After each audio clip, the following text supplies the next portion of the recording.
Saúde e você. Oferecimento Unimed João Pessoa. Cuidar de você, esse é o plano.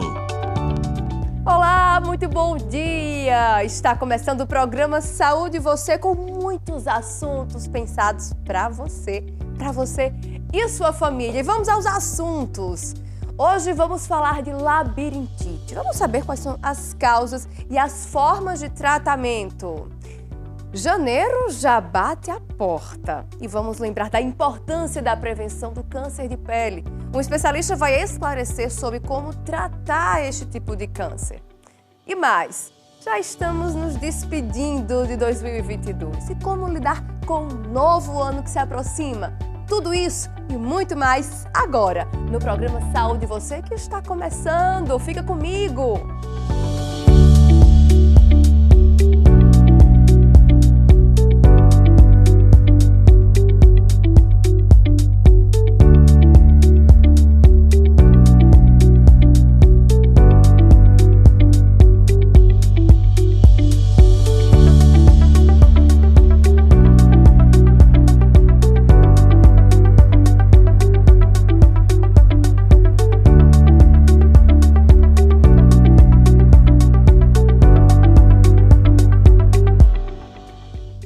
Último programa Saúde e Você do ano. O ano já está acabando. Amanhã já é um novo dia e um novo ano. Olha só, gente, muita coisa pra gente conversar, não é mesmo?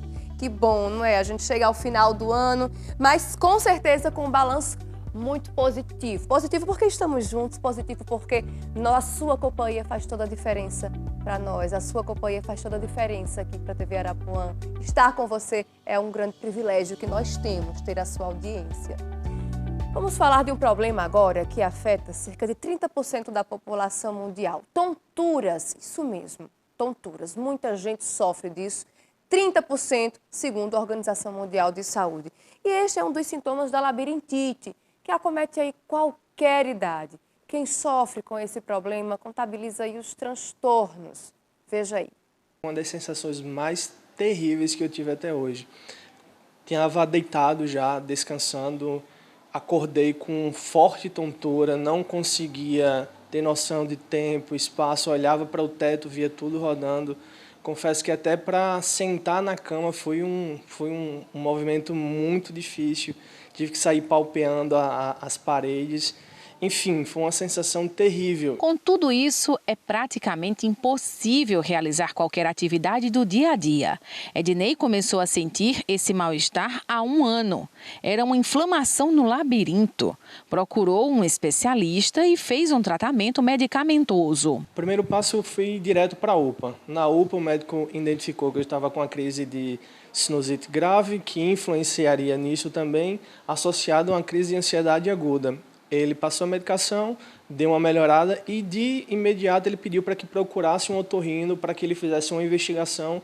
E com essa investigação foi feito exames e com essa confirmação foi dado o diagnóstico de labirintite. O jornalista lembra que não tem casos na família, mas faz questão de dizer a todo mundo que é possível diminuir as chances de uma crise de labirintite por meio de hábitos saudáveis. Evitando alimentos embutidos, com excesso de corante, qualquer tipo de alimentação que desenvolvesse qualquer sintomas semelhantes aos da crise de sinusite, que os sintomas são bem parecidos.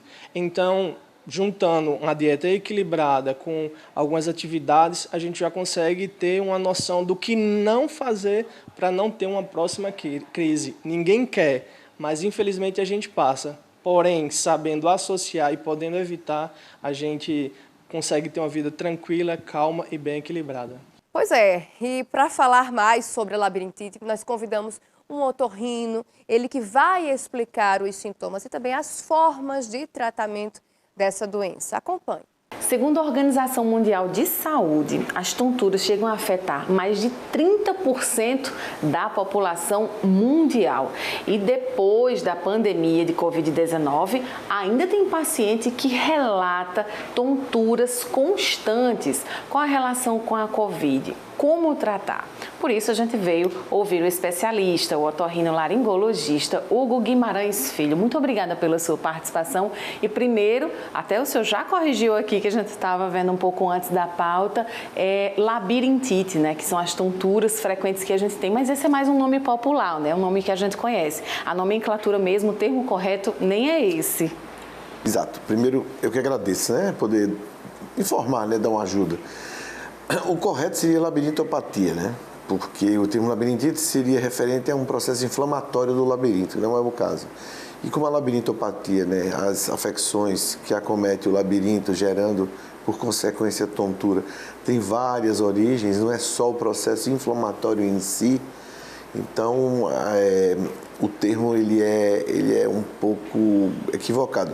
Contudo, convencionou-se, né?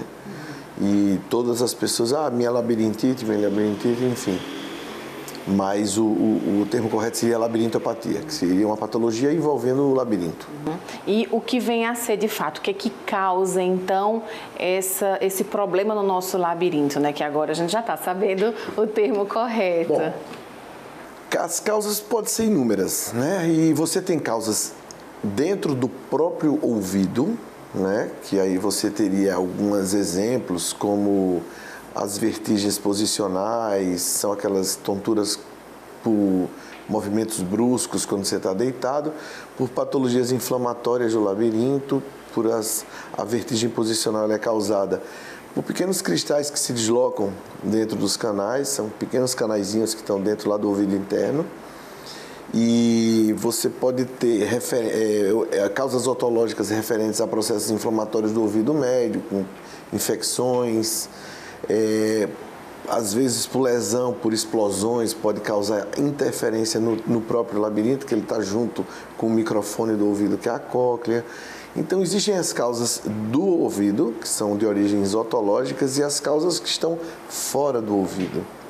Então, as causas do ouvido são as afecções mais diretamente ligadas ao aparelho auditivo, né? Audiovestibular. As causas extras, aí você tem inúmeras, né? Você tem problemas desde a coluna cervical, problemas com a articulação temporomandibular, problemas de alterações metabólicas, colesterol, triglicerídeo elevado, diabetes, disfunções da tireoide e outras N afecções de origem metabólica, endocrinológica. Anemias pode causar, estresse pode causar, uso de medicamento pode causar, alguns alimentos em excesso podem causar, como café, chocolates, enfim. Então, você tem várias causas, né? E isso, inclusive, orienta e guia a maneira que você trata. Porque você tem 3 fases, né, para abordar doenças do labirinto. Primeiro é identificar a causa. Só que quando você está atrás de identificar a causa, o paciente está tonto. Então você precisa agir, tirar e apagar o fogo. Depois você, paralelamente, vai encontrar a causa para tentar corrigir o que de fato motivou aquela alteração do equilíbrio. E no final, você trata os sintomas, encontra a causa, trata a causa. E no final, se você ainda tem algo residual, algum sintoma residual, aí você vai partir para outros complementos no tratamento do paciente. Fisioterapia, enfim, tem uma série de reabilitação vestibular, enfim, tem uma série de opções para serem feitas. Pelo menos de início, a atuação tem que ser um pouco ágil, não dá para ter qualidade de vida, nem fazer nada tonto. E nunca minimizar sintomas de tontura, meu labirinto, tal, é só o labirinto, toma, vai na farmácia, compra. É sempre muito importante. E, inclusive, saber a diferença, né, se é uma tontura periférica, ou seja, relacionada ao labirinto, ou se é de ordem neurológica central. Eu já me deparei com algumas situações interessantes de pacientes que vieram tonto, achando que era labirinto, quando de fato eram outras situações neurológicas mais sérias. Para evitar essa labirintopatia, né? O que é que a gente pode fazer? Tem alguns alimentos, por exemplo, que podem ser evitados? Ou essa lavagem no ouvido que muita gente acha que tem que ser feita com constância pode ajudar as tonturas? Eu, por exemplo, sou um consumidor ávido de café. Eu nunca tive problema de tontura. Mas assim, sabe-se que a cafeína, e aí a cafeína no café, cafeína de alguns refrigerantes, cafeína do pré-treino. Então, assim, é comum pessoas jovens chegarem aqui, poxa, mas é que eu tomei um pré-treino, que aquilo ali é estimulante. Algumas pessoas mais sensíveis Thaís, isso é uma coisa muito de sensibilidade. A gente vê pessoas que não cuidam da saúde e são longevas, e outras pessoas que são extremamente regradas e que às vezes padecem de determinada doença que você diz, mas como? Mas sabe-se que o excesso e o consumo excessivo de cafeína, estimulantes, chocolates, refrigerantes, alguns, né? Eles de fato eles causam prejuízo. Esse foi o papo com o especialista de hoje. Eu queria agradecer a conversa. Parece algo que não se fala muito, né? Mas depois que a gente sente a tontura que vai atrás do médico, né? Mas foram muito relevantes suas informações e a gente espera também ter ajudado vocês aí em casa. Gente, vamos falar agora de outra doença bastante relevante e essa com alcance imenso. O câncer de pele. O câncer de pele que corresponde a cerca de 33% de todos os diagnósticos de câncer no Brasil.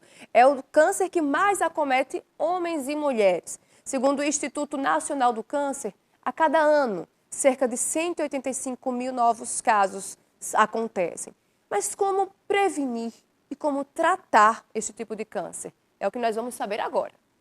O nosso verão é de 21 de dezembro a 20 de março. É quando as praias ficam cheias, inclusive com turistas que querem desfrutar do melhor período do litoral. Elisa é uma dessas que ama o sol. Garante que se protege, apesar do queimadinho na pele. A gente adora o sol, né? Apesar da pele branca, a gente gosta muito do sol. E aí como é que faz para aproveitar o sol, mas proteger um pouquinho? Ou como são poucos dias, aproveita mesmo para levar esses raios? Não, a gente tem bastante cuidado. Ele não, né? Mas eu, muito filtro solar, muita água de coco, né? Que a gente ama a água de coco daqui. Então a gente está sempre com todos os cuidados que o sol merece ter, né? Para aproveitar ele todos os dias e não ter que ficar em casa por uso indevido dele. Mas ela revela que o marido não se cuida muito. Depois de uma semana de muita praia em João Pessoa, o ombro do gaúcho começou a descamar. Eu já tenho, por causa da raça, mesmo que a raça negra, já tenho mais facilidade de ficar no sol, né? Mas também sempre me cuido, porque senão a pele negra também, ela queima, né? Tô vendo aqui que tá despelando aqui um pouquinho. Já começou, né? Começou.